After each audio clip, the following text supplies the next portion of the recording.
Welcome to today's class, children. Today we are going to discuss the format of notice writing, and as you can see from this slide, the notice writing carries 5 marks. So the left column is what your completed notice should look like, and the right column given here shows the marks that each point will carry. Now I am going to discuss each point separately. The first is the title. So you can see that there are a number of points that have to be maintained while writing the title, and not mentioning or not following any one point also will lead you to lose the marks for this point, which is half a mark. So what are the things that you must keep in mind while writing the title? You should write the title in block letters. You should not be writing more than 4 words.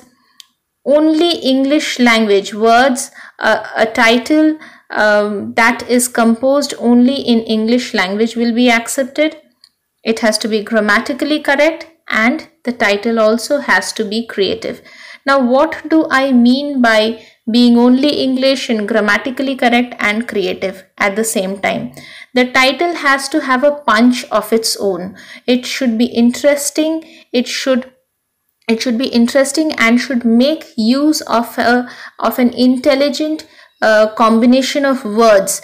The words have to be in English only. You can't punch in a different language along with some English word to make up the title. It has to be grammatically correct. These are the points for the title. Do keep in mind, and the marks for the title is half. The next point that we should keep in mind is the date of the notice, that is the date on which the notice is issued.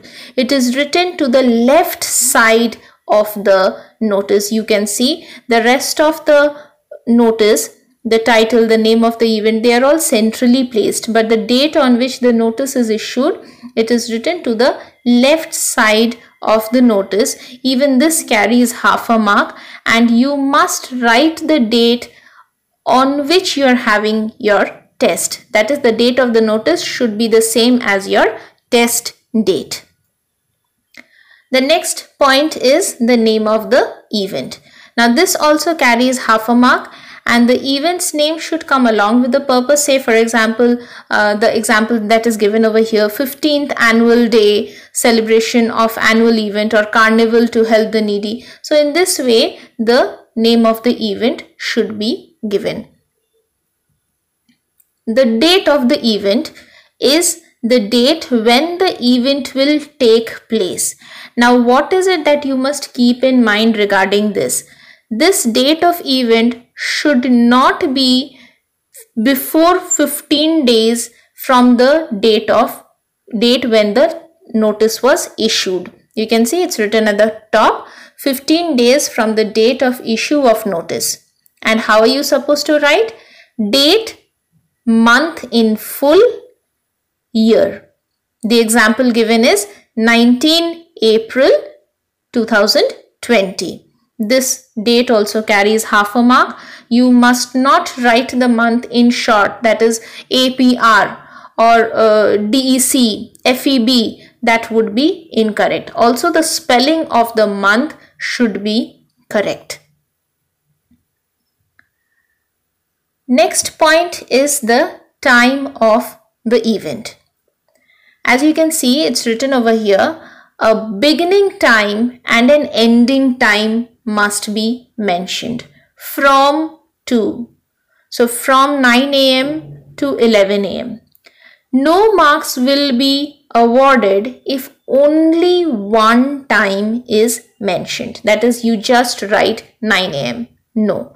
The event will start at a specified point of time, and it will go on till a specified point of time. Yes, sometimes events do cross the the length of time that is set for the activity, but that should not mean that there won't be an end time.